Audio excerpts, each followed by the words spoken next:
if you can't deliver the service, you can't bill. So focus on your service managers.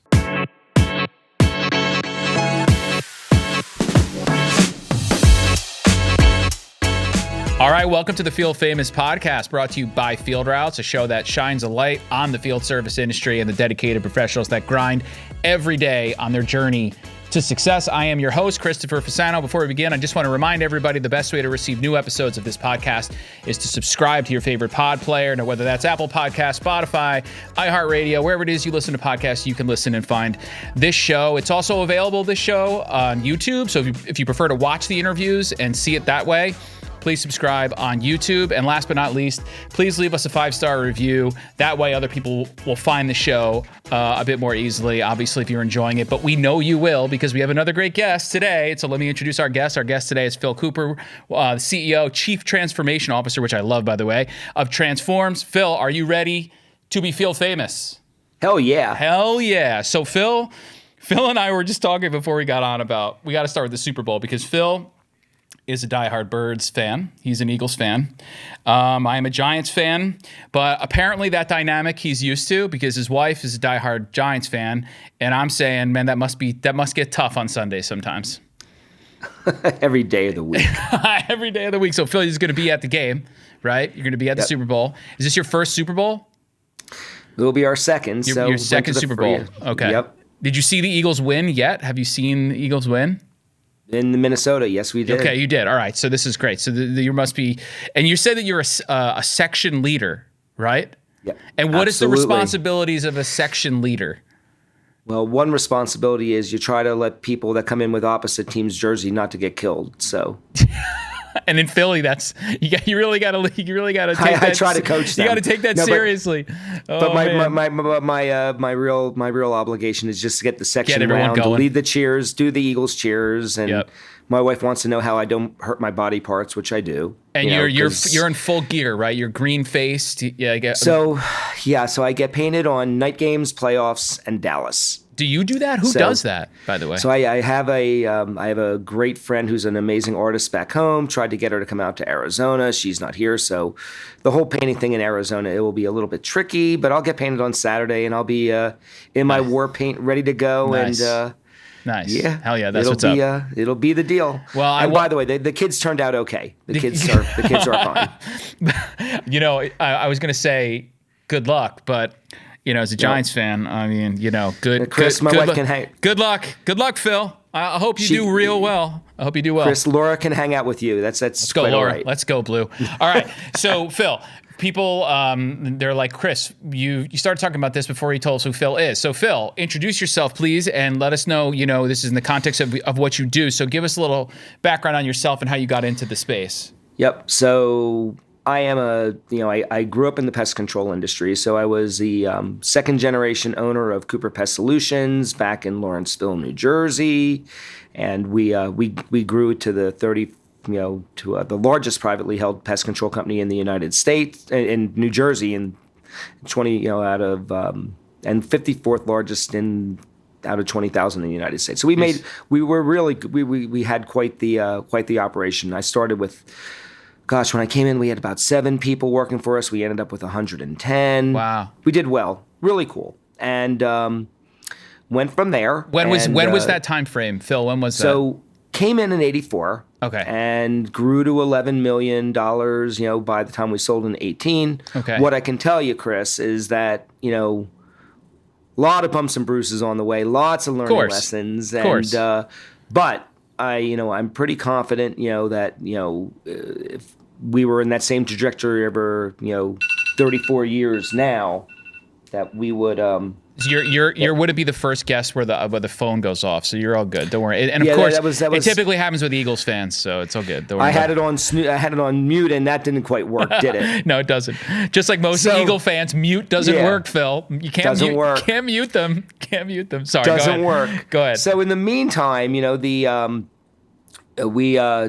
bottom line is, we could grow it much faster. I mean, if, with all the lessons learned now, what I'm watching in the industry, in the pest control industry, and I think for any field service for that matter, is the upward trajectory of companies is far significant. My generation, we grew slow and steadily, 10 to 20%, sometimes, faster, but not at, triple digit rates. And it's watching breaking those paradigms and watching scale and watching what's happening in industry right now and the lessons they learned from my generation is just, freaking amazing. So I'm listening and I say, well, what are the bumps and bruises, Phil? Because I want to avoid breaking my arm and breaking my leg here and there. Like, is that so? You've now taken all of this expertise and your experience, and you put it into a business, right? And so you're helping and doing these things. So you have a formula, if you will. You have I don't want to. Is it a system? Tell me how you put it into. So we've really thin sliced into one segment of field service, whether it's pest control or a security, at your home, or whether it's landscaping. Every one of those companies has technicians in the field. Right. And where we thin slice in is to right into the service manager, that frontline manager delivering that service. Nobody's ever really figured out, what are the activities and cadence and execution of those people? What should they be doing on an everyday basis to make their people great? Phil, can I ask you why them, though? Can I ask why you focused on that? Do you feel that is the most important thing? Or is it just there's in your experience, if you get that right, a lot of everything falls in line? Well, in a field service company, the primary driver of their profitability is gross margin, gross profit. Right. And the drivers of gross profit are frontline service managers. It's those technicians. That is, I used to say at Cooper, they were the heart of the organization, and people would go, well, does that diminish like everybody else? And it isn't. But if you don't deliver service, that is your product. I don't care. You can sell all day. You can bill all day. You can have great customer service. But if you can't go and deliver the service, right. You don't what bill. Do you got? Right. You don't bill. Right. That is your billable dollars. And so the real question is, have we really maximized that? Have we taken those service managers and really taught them what it takes to make their people great? I mean, That's ultimately, truly the ultimate question. And so the answer is we haven't. And it's not just pest control, it's anywhere. So we really started focusing on, why is that? And so pretty simple. I mean, and you get this, Chris. I mean, where do we find these managers from? They come from our best technicians. Right. And, these guys and gals. By the way, we had a lot of women technicians and managers at Cooper. That's great. It was awesome. That's awesome. But, you take these guys and gals and, they had probably, by the way, I am expecting that alarm to go off again because I think I hit snooze and not stop. That's okay. So I'll ignore it. I'll ignore it like all Eagles. I'll ignore it like all Eagles fans. It's all good. We will kill that when it happens. I'm expecting something bad to happen before it happens. So we get those people and, these got people and we make them a manager. And what do they have? Some of them have a college education. Most of them don't. They have a high school education. They haven't been to school in ages. And we put them into maybe a leadership class, or we have them read a few books. We have them in a book club. Maybe we send them to a trade association meeting and they go hear a few speakers and they come back. And do they really utilize what they've learned? Some of it, but they really don't. And what we failed to recognize for years, what we've found is that they just simply don't know the things that they should be doing day in and day out, and know how to execute those things to make those people that they are managing great. And they have to learn how to love those people. They just got to love those people. But you also have to have, you being a business, or maybe you'll tell me that's not correct. I'm a business and I have these technicians, I have these service people, they're going out. The business have to identify who would make the better manager or who's a manager every day of the week. Right. It's not everybody can do it. So it's also, it's when you identify X, Y, and Z, these would be good potential managers. There's a system. I'm going to invest in them. I'm going to do all this, but you have to have the eye for it. And do all businesses know that? How do I know if I'm a shop? How do I know how to do that? They don't. And, we see this in sales a lot. You'll hear from a sales perspective, the great salespeople don't necessarily make a great sales manager. Well, no different for a service manager. Not everybody is going to make a great, service manager because you're a great technician. I have a great story back at Cooper. What was a predecessor to what we do is we created a leadership program to identify those next great leaders. And the background as to why we did that and how we got there is a story unto itself and one of those bumps and bruises. But during the process, of the people that entered the program, only really 25% came out the other end. And there was this one guy, Randy. Randy was amazing. And Randy wanted to be the next manager. And what he found out was that he didn't want to be the next manager. What he wanted to be was an educator. Right. And it's amazing. And, people think that that success is promotion, that you're not, unless you get promoted, you haven't achieved. And that, to me, that just is so wrong. I mean, it's okay to be just great at what you do, and it's okay to be happy with what you just do. There's nothing wrong with becoming the best pest control technician that you could be, or the best security installer that you could possibly be.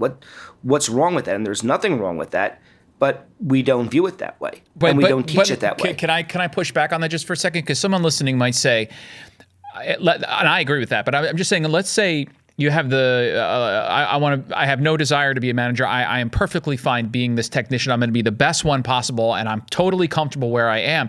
But there still has to be a way for them to be rewarded to grow in that role, right? It's not that it can't just be that, like, listen, you are where you are, and we really love you and appreciate you. We'll take care. There has to be a personal gain, whether it's not a title thing is a different story, right? So that also has to be baked into this sort of business model.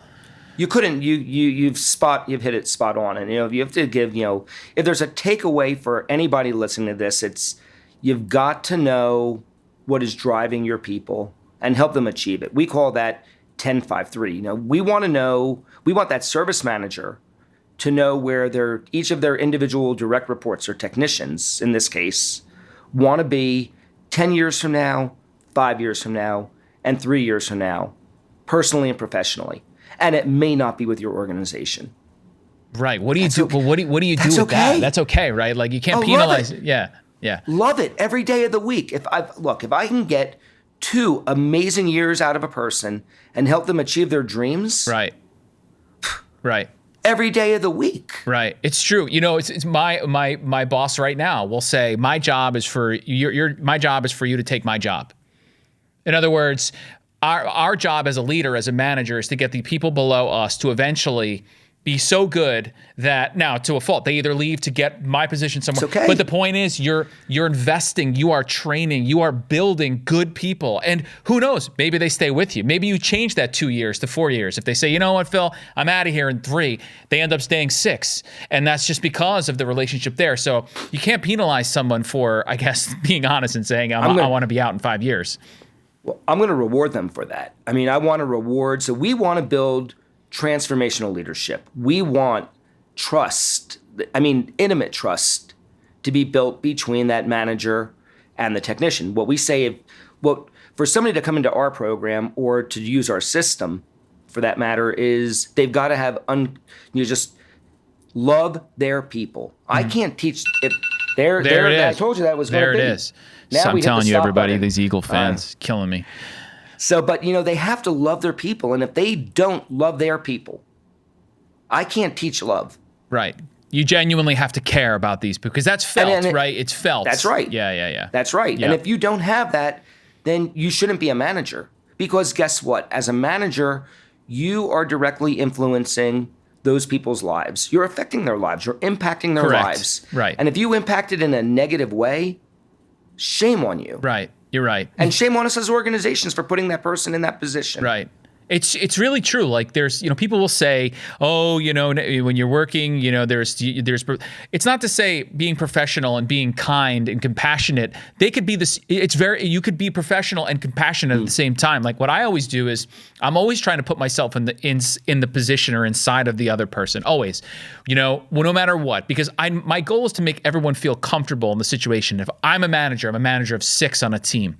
Everybody is different, and everybody comes from different stages of their career, different stages of their family, different stages of their life. And I would be a terrible manager if I didn't think about that in every interaction with those people. Because one person who's just out of college and just starting is approaching this job very differently than a person with a family that's been doing it for a while. They have different goals, different styles. They're going to need different kinds of breaks. They're going to need things. And if they know, Phil, that I know that, Yep. I think that matters most, right? They know that I am thinking of that. I think it really matters. So, Chris, am I allowed to ask you questions? You can, sure. Let's go. Yeah. So here's my question to you. When you ask when I asked this technician for the first time, 1053, Chris, where do you want to be 10 years from now? Or where do you want to be 10 years from now, 5 years from 3 years from now? What do you think the answer is of the technician? I would say, wow, that's a good question. So 10 years from now, I think I would say, I don't know. Do you get a lot of I don't knows? So what did they say? So let's say they say, I don't know for 10 years. What do you think they say 5 years from now? 5 years, I would say 3 years, they would say I want to be a manager. I would say 5 years, 5 and 10 are I would say I don't knows. 3, I would say I want to be a manager. Nope. Nothing? None of them? Their answer is, I have no freaking clue. I haven't thought past tomorrow. So for all 3 levels, they have no idea. They have no idea. But that's okay. I guess that's the exercise, right? Oh yeah. and they really don't know. Right. It's not that just like, Phil, let me get back to you tomorrow. It's like, I really don't know. They're they're trying to have, some quality of life and put food on the table. Right. And make good for their family. And, they're humping it every day of the week. Right. And they've never thought that far. And so... Wait, Phil, do you find that the people that actually have concrete answers to all of those 10, 5, 3s versus the people that don't, do you find the outcome of those two to be any different? Meaning, like, you'd rather... The fact that they have no answer to the 3 might be better than for the people that have defined answers? Yeah, because what happens is when that manager starts, working through it with them and giving them homework and having them go back, all of a sudden that the technician is like, oh my God, somebody actually cares about me. I mean, we want them to, if I said to that technician, who was your, it's a year from now after they, this is all going on. And I said to them, who is your favorite manager, that you've ever worked for? It better be their current manager that is doing what we're asking them to do. Right. Right. Yeah. Because if it's not, then why not? Right. That's the immediate question, right? Why not? And what we have found, and look, I mean, we work one-on-one with managers, but it's not going to be that. We are right now we're going to change the narrative of the way service managers are developed. And whether it's going through our program by ourselves or having a company self-implement or simply reading the book, I'll have a book published in September. And wow, congratulations. That's amazing. That's awesome. It's way cool. And, the objective here is not that somebody has to do accelerated gross profit. That's the name of our program. But it's to take the principles away and just start doing them. Mm-hmm. Start giving the managers the love that they need so that they can give their technicians the love that they need. And it's not just reading a book or taking a course. It's learning the tools that they need, and applying the activities, the daily activities with the right cadence and executing them well and building that muscle memory. It's the application of what they learn. And that's where everybody goes wrong, Chris. I mean, we have people take courses, but they don't learn how to apply it. And it's applying the learnings and doing it day in and day out to get those technicians what they need so they can be great. And then to take that 10-5-3 and that's just one slice. That's one of 24 tools that a manager needs. And that's the problem. They don't know what they don't know. Right, exactly. They don't know what they're supposed to be doing every day. Exactly. To your point, to answer your question, like, I have no idea. What about someone who says, all right, yeah, Phil, I got these are my texts, and the consensus is that Chris will make a great manager. He'd make a great service manager. We really threw things out, I think, blah, blah, blah. But he's one of our best right now. Technicians is one of our best. So if we switch him up or remove the role, what are we going to lose there? So is that short-sighted? It's no, you find someone that can excel here and you'll fill that in.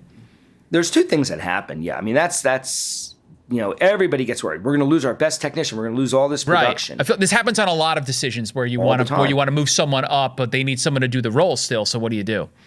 Or the other problem is that, we look at, they don't have any service managers and they say, oh my God, we're going to, it's just overhead. They're viewing this as, we're going to pay somebody, 75, 50,000, 75,000, whatever it is in that range that a service manager makes, generally speaking. And, well, where's that money coming from? Right. And where we say it's not it should be billable, coming if from, you will, right? Kind of thing. Well, that's right. Right.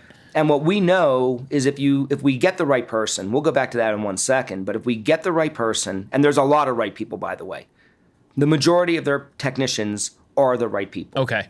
So if someone says to you, Phil, like, I got nobody who can do it, you would say, I think that's bullshit. Wrong. Yeah, right. Okay. It's wrong. That's wrong. It's bullcrap. Right. Yeah, right. That's what we said at Cooper, which was the genesis of this. I went to my man. We were getting ready for exponential growth. And I said, Dave, who's up next? And he goes, we have nobody. I said, well, who do you think? Nobody's capable of doing it. Yeah. And within 1 year, we had 6 people ready to go. Really? Fighting for jobs. So then that was like the genesis of the thing there, with the way. And they all became great, and they're still there 4 years after sale. And that was one of the reasons Terminix wanted us. Yeah. Because we had this depth of leadership. Of course. And we had leaders if I saw waiting. That. Yeah. Smart. Yeah. Very smart. So the majority of people probably can make great managers, but it may not be the best technician. Right. Not necessarily. Right. You're saying it's the right person, and you think that on a team of techs, there are plenty there. They just there's 2 things they need to have. One, they have to be, they can't be stupid. I mean, there are some stupid people in this world. They've got to have, they got to be able to learn. So they don't have to be, a rock star learner, but they've got to have a desire to learn, the desire to get better. Most people have that. Most. They have to be able to love their people. So that rules out a few. Not everybody wants to. How do you train someone on identifying whether or not they can care for another? You just as a feel, see like it through actions. You see, right. So we actually will take, so when companies come to us and say we don't know who's up next, we'll take 4 people, 4 technicians, and we'll put them through 8 weeks of just some classes and activities. And what we're just seeing is aptitude. Are they listening? Are they learning? Can they absorb the information and then go do the activities and apply? Do they listen? Yep. Are they excited? Yep. And that's what we're looking for in 8 weeks. And that'll sift out. We'll figure out, of the 4, one usually will stand out, and then another one will be probably, a little bit more work and is a little bit more clay. And there's probably one that maybe could do it, and there's one that isn't. And it doesn't always work out quite that way, but more often than not, you'd be shocked. It usually works out that way. And so, the first one is ready to go, and the other one you start working on slowly. So you're working on, the backfill, because you're going to need another one. Yep. Right. And then of those 4, and then that person that's identified then goes into, our program. And if, they're doing it through us, they're going through, it's 24 months, and people go, oh my God, 2 years? It's going to take 2 years to get a manager developed? And my answer is no. You're going to see results in 16 weeks, and you're going to see it. Right, but there's an ongoing component to it. That's right, because it's spaced learning. I mean, there's a lot to learn to really do it. But what the coolest part is, Chris, is return on investment, because everybody, it's, if we're going to spend all this time, there better be a return. We know, and we can show it. We show it through metrics that if you're doing this, the team their net margin, their gross margin will move 2 to 4 points. And for the average company, that's $50,000 to $100,000 a year per service manager's team. Right. Would you want your margin to move up? Yeah. Would you surely every day would. of the week? Yeah, of course. And if you were investing $20,000 into that manager, and you could move margin for that team by $50,000 to $100,000, would you do it? It's a no-brainer, right? I mean, why wouldn't you do that? Oh, and by the way, that manager also is going to have people waiting for jobs on their team. There will be no... Right, like I want to be on his team. I want to be on her team. Right. Right, and so what is our industry face right now? We don't have enough people because we can't get our work done. Yep, and you can't keep people. Yep. Well, no, that doesn't happen, because if your manager's loving... Right, but that's what you're saying. That's how you but that's how unaddress the problem. Don't ever let them leave, right? Because they have no reason to want to leave, because I'm with him. That's right. One of my favorite reads is a book that was written by Richard Haddon, which is "Contented Cows Still Give Better Milk," and it's one of the best reads out there, because it starts with your people. So Phil, when and you're now, I mean, you must have these data points. Like, what size or at what stage of a company should start to look at this and they come to you in your business and say, we need help? Like, do you say you got to be a certain size, you got to have a certain team, you got to be a certain size? Like when is the appropriate time to really do this? Is it best to do it from the very beginning, or do you want to wait till you have some form? When you have 2 or 3 technicians. Yeah, so early. Why not? Why not, because, I guess, right? Well, that's right. So if you have 2 or 3 technicians, so what we know is that the basic math that we use is for every technician, you should be spending about 5 hours of time a week making them great. So if I have 3 technicians, that's 15 hours. And if your manager is working, let's say a 40-hour week, that leaves 25 hours for route work and 15 hours a week for managing. And, that's if they're working a 40-hour week. It's unlikely that they're working 40. They're probably working closer to 45 to 50. And, it's funny. And what we also see in the smaller companies is a lot of these supervisors are paid hourly still, which blows my mind. And they're working 40 hours, which also blows my mind. A typical service manager, it's a 50-hour week and it's a salaried position with some incentives. But I don't care one way or another. But if I can make those technicians pay for themselves, all the work that I'm not doing in that 15 hours is absorbed by those other 3 technicians. Right. It's that simple. Yeah. And not only absorbed, they're doing more because their productivity goes up, their happiness goes up, their customer happiness scores of their customers goes up. Their people that they're referring into the company, by the way, we expect every technician to refer in 2 people a year if it's working. At minimum of 2. Wait, say that one more time. And you expect every go ahead, say it again. Technician to refer 2 of their friends, family, or some they're going to find every year.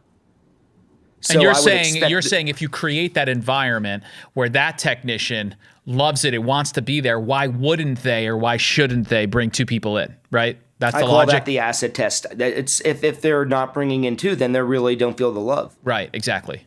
And you go to the manager for that. That's right. Right. Yep. That's the measure of the manager. How, I'm talking real metrics. I'm not talking like, correct. You're this isn't just, I think. This is like, no, look at these numbers. That's right. So if I have 3 technicians and they've referred in 6 people, the likelihood is that 3 of them will be, will sift through the interview process. And I don't need, and unless, that company is, if their people are loving it that much, they don't need to hire 3 a year. Right. They're going to have people waiting. Right. Oh, and then the manager's job is to keep those people that they interviewed that already have jobs that can't come in now, right, and keep them engaged. Yeah, and they're just waiting. They're just like when a position comes up, it's like all they have to do is a background check. I mean, everything is ready to go. Which is the exact opposite of the phenomenon right now. What's going on, right? Right now, it's like, where do I find them? I don't know where to go. Every single person, Phil, that I've talked to so far in this show, it comes up at some point. It comes up hiring, retaining talent. It comes up all the time. It always is coming up. So this isn't going away. So why not why not create a place and an environment where people want to come to you and are waiting to come to you rather than you trying to always find someone to come to you?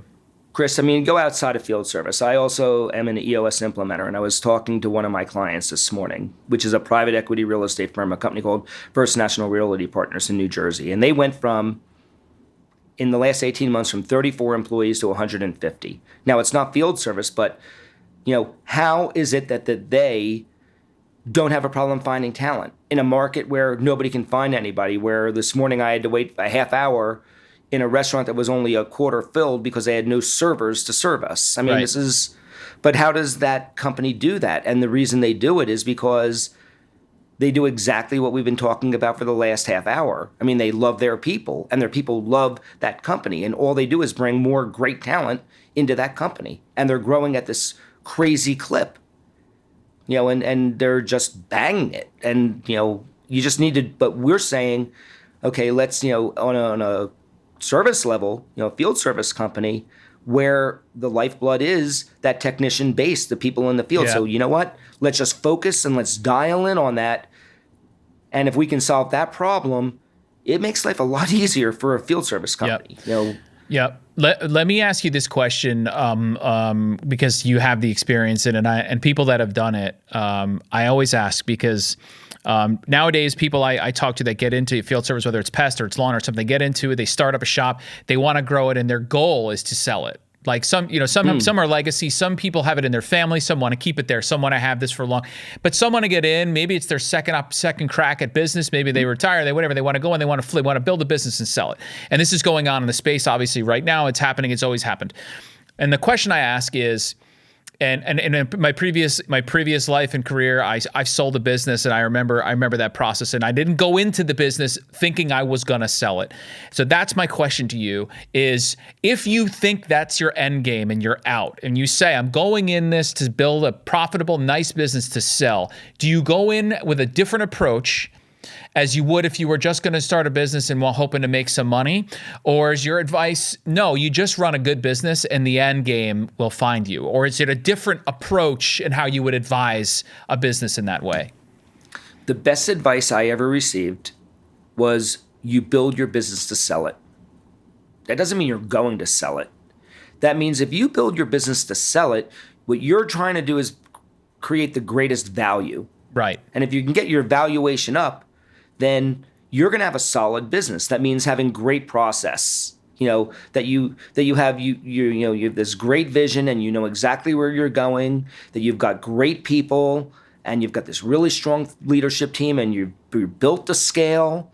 And if you do all those things, then business becomes more fun, because it's not as headache driven.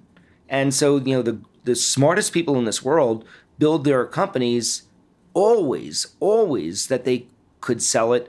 But that doesn't mean if I want legacy and I want to keep it in the family for 4 generations, I should build it the same way. Right. I mean, why would you not? Right. I see what you're saying. Like what, like if you build a sound business that you can sell, then it'll be a sound business for you to keep and run right through generations. So the only difference I would say is, maybe, if you're trying to build it if you're truly looking to sell, then I might want to drive revenue faster, and I might have to, I might drive more cash into the business so I can 10x it. Right. But the systems and the underlying principles I don't see any difference. But, what you're seeing now is, I love watching the industry right now. Every paradigm is totally being broken. And I had this discussion this morning with one of my great broker friends, Lance Tullius. And, I was saying to Lance, what you're seeing right now is companies growing at exponential rates that we just never saw before, because there's different way, they're just approaching it differently, and you're seeing companies come on the scene and get to 10 million, 20 million, 30 million like that. Mm-hmm.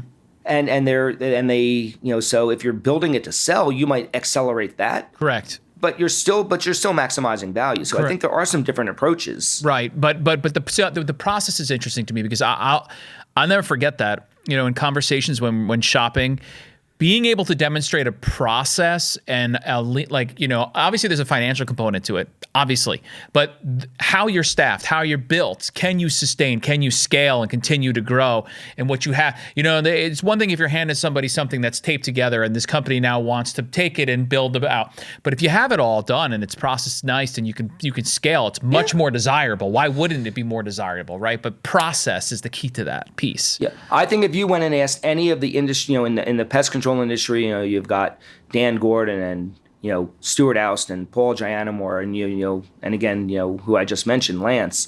If you ask any of them, they're going to give you all the same. They're going to give you the same answer every day of the week from a broker perspective. Building value is about process and depth. Companies want the revenue is great, but if they see a company that really has all those other things down, the value goes up. Right. Right. It's not just that top number. It's not just about that revenue number. I know it matters, but on your X it matters. But you really want to look beyond that, right? Which goes back to what we goes back to the again to that field service. Again, I think that's where the paradigm changes. We can show things and it's pretty cool.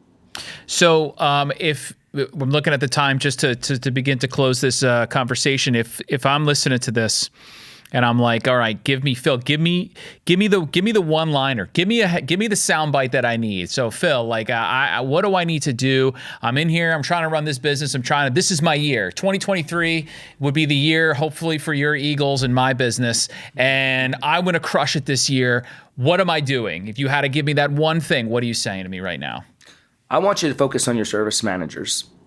I want you to take, look at that level and say, what can we do for them? I want you to, and then as the year progresses, as this book comes out, read it, digest it, change your paradigm, change the way you're approaching how you're managing the people, how your technicians are being managed, and there's, then there's just easy steps to take, and greatness is going to happen. Where can they find out more before we close? Where can I go to find out more information about your system and what you were just talking about? So if they go out to evolveyt.com, there'll be a learn more. Okay. We'll be putting out there, a pre-sign up for the book when it comes out. Okay. So Evolve YT. If you're watching on YouTube, you can see on Phil's shirt, he's got the logo right there. EVOLVEYT.com. I want to thank Phil. Phil, thanks so much, man. Are you down there right now? Is that where you are? You're in Arizona right now, or where are you? So I'm in Arizona at some pest control associated pest meetings, okay. and then you're going to be journeying over to the Super Bowl on Sunday. Yeah, and we'll be hardcore on Sunday. Hardcore. It is a long week, Chris. Let me tell you. I imagine it's a long week. I hope it ends. Nicely for you. But I just want to. So thank you for doing this, man, and everybody out there listening. Make sure you go to befieldfamous.com to learn more information, and tell your friends to subscribe. Apple Podcast, Spotify, and remember, your success is fame worthy. Come tell your story, Phil, my friend. It's a pleasure meeting with you and talking with you. And I'm going to say, thanks, Chris. I hope your Eagles do it, even though inside it's killing me to say that. So I appreciate it. Thanks a lot, man.